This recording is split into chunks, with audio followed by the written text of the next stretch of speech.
أعوذ بالله من الشيطان الرجيم بسم الله الرحمن الرحيم। আমার প্রিয় ভাই ও বোনেরা এবং সমগ্র জগতের মানব জাতি ভাই বোনেরা,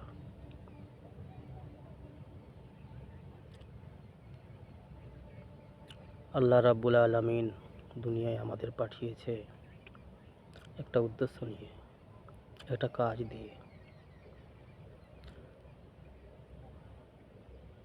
শুধু শুধু অকারণে আমাদেরকে আল্লাহ দুনিয়ায় পাঠায়নি।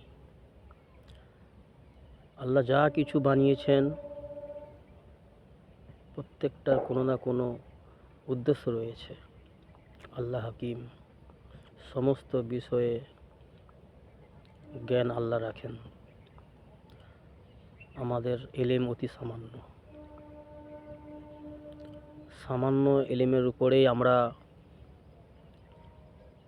অনেক বড়াই করি, অনেক দাবি করি। এগুলো কোনোভাবেই ঠিক নয়। তো আল্লাহ রাব্বুল আলামিন কোরআনে বলছেন, জিন আর মানব জাতিকে আল্লাহ সৃষ্টি করেছেন কেবলমাত্র আল্লাহর ইবাদত বান্দেগী করার জন্য।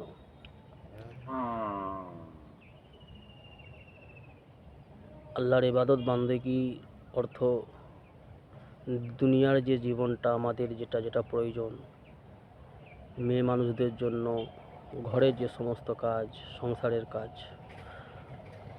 এবং পুরুষ মানুষদের জন্য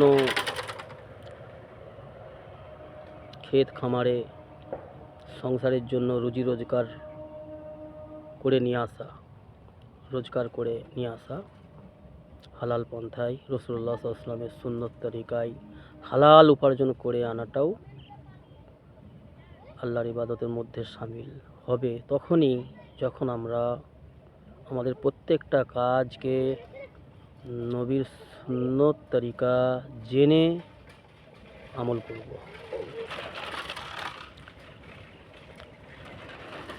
দুনিয়ার জীবনে চলার পথে ভুল ভ্রান্তি আমাদের মধ্যে অনেক কিছুই হবে।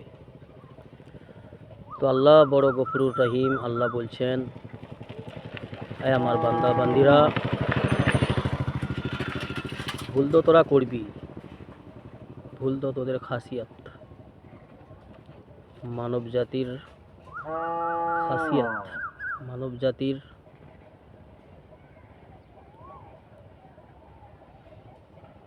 ভুল করাই অভ্যস্ত হবে আদত। তো আল্লাহ বড় গফুরুর রহিম, আল্লাহ মাফ করতে খুব ভালোবাসেন সেই বান্দাকে, যে বান্দা আল্লাহর কাছে নত হয়, নত স্বীকার করে, আল্লাহর কাছে মাগফিরাত কামনা করেন, আল্লাহর কাছে তওবা করে ক্ষমার স্বীকার করেন, অনুতপ্ত হয়, তাদেরকে আল্লাহ খুব ভালোবাসেন এবং মাগফিরাত করে দেবেন। আল্লাহর ওয়াদা, জাহান্নাম থেকে নেজাত দেবেন, জান্নাতে থাকার জায়গা দেবেন। আল্লাহ পাকের ওয়াদা। আল্লাহ পাক ওয়াদা ভঙ্গকারী নয়। তো ভাই, মূল কথা যেটা, আল্লাহ সুবহানাহু ওয়া তাআলা আমাদের সৃষ্টি করেছে বড় ভালোবেসে, শ্রেষ্ঠ জাতি বানিয়ে শ্রেষ্ঠত্ব ঘোষণা করেছেন। আল্লাহর করোড়ো এহসান, আমাদের শ্রেষ্ঠ জাতি বানিয়েছেন, মুসলমানের ঘরে পাঠিয়েছেন যাতে করে সহজে আমরা ঈমান গ্রহণ করতে পারি। আরও বড় নেয়ামত কোরআন দিয়েছে, আরও বড় নেয়ামত আখির নবী, শ্রেষ্ঠ নবী, ইমামুল আম্বিয়া, খাতেমুন নবী মুহাম্মদ রাসূলুল্লাহ সাল্লাল্লাহু তাআলা আলাইহি ওয়াসাল্লামের উম্মতের মধ্যে আমাদেরকে পাঠিয়েছে। আল্লাহ পাকের বড় বড় এহসান, তার মধ্যে এগুলো মহা মূল্যবান এহসান। তারপরেও আমরা কিভাবে গাফিল হয়ে জীবন কাটাই, কিভাবে আল্লাহকে নারাজ করে ফেলতেছি। যা মনে আসে তাই করি, তাই না ভাইরা আমার? আল্লাহ রব্বুল আলামিন বলছেন কোরআনের মধ্যে, ফাফিরু ইলাল্লাহ। আল্লাহ কোরআনে পাকের মধ্যে বলছেন, ফাফিরু ইলাল্লাহ, হায় আমার বান্দা বান্দিরা, দৌড়ো আল্লাহর দিকে, আল্লাহর পথে, হকের পথে। যে পথে দৌড়ালে তুমি আল্লাহকে পাবে, নিজাত পাবে, জান্নাত পাবে, জাহান্নাম থেকে মুক্তি পাবে, সেই পথে দৌড়ো। আর আমরা কি হতভাগা, বদকার, দুনিয়ার জন্য দৌড়ঝাঁপ করতেছি, দিন রাত এক করতেছি, কত বড় ক্ষতি করতেছি নিজেদের, বুঝতে পারিনি। যেদিন বুঝে আসবে সেদিন তো আর উপায় থাকবে না। সেই জন্য ভাই, সময় থাকতে থাকতে তওবা করে ফিরে আসি হকের দিকে, আল্লাহর পথে, কোরআনের পথে।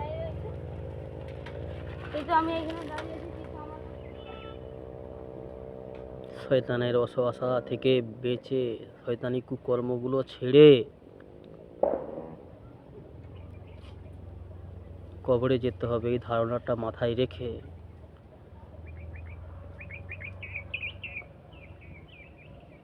রাসূলুল্লাহ সাল্লাল্লাহু আলাইহি সাল্লামের সুন্নতের উপরে জীবনযাপন করি, নিজেকে রাসূলুল্লাহ সাল্লাল্লাহু আলাইহি সাল্লামের সুন্নতের উপরে সাজাই। চেষ্টা তো করি ভাই, আল্লাহ সাহায্যকারী। যে চেষ্টা করবে আল্লাহ তার সাথে অবশ্যই সাহায্য করবে, অবশ্যই আল্লাহ সাহায্য করবে তাকে, সেই বান্দাবান্দিকে যে চেষ্টা করবে। আল্লাহ কোরআনে বলছেন না, বান্দা তুই যদি আমার দিকে এক চাকর আসিস, আমি তোর দিকে এক হাত যাব। তুই যদি আমার দিকে চলতে চলতে আসিস, তো আমি তোর দিকে দৌড়াতে দৌড়াতে যাব। এটার অর্থ হচ্ছে আমরা চেষ্টা করি, আল্লাহ আমাদের সাহায্যকারী। আল্লাহ ছাড়া আমাদের সাহায্য করার আর কে আছে? একটু ভেবে দেখি, আমি কি ছিলাম? কিছুই ছিলাম না, কিচ্ছু ছিলাম না, বিলকুল কিছু ছিলাম না। তারপরে আল্লাহ আমাদেরকে নাপাক গন্ধ পানি থেকে বানালেন, এত সুন্দর আকৃতি দিয়ে, সুন্দর রূপ চেহারা দিয়ে, সুন্দরভাবে। সুবহানাল্লাহ, আলহামদুলিল্লাহ, আল্লাহু আকবার। কদর করি ভাই, নিজের কদর করি, নিজের জীবনের কদর করি। নিজেকে নিজে ক্ষতির দিকে ঠেলে না দিই, বিপদগ্রস্তর দিকে নিজেকে না নিয়ে যাই, নিজেকে বাঁচানোর চেষ্টা করি, নিজেকে নিজে বাঁচানোর চেষ্টা করি, নিজের পরিবারকে বাঁচানোর চেষ্টা করি।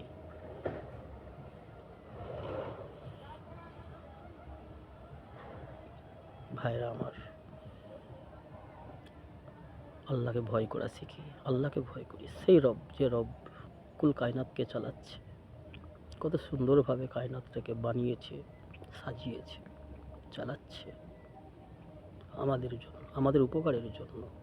উপকার পাচ্ছি আমরা এর থেকে, অনেক উপকার।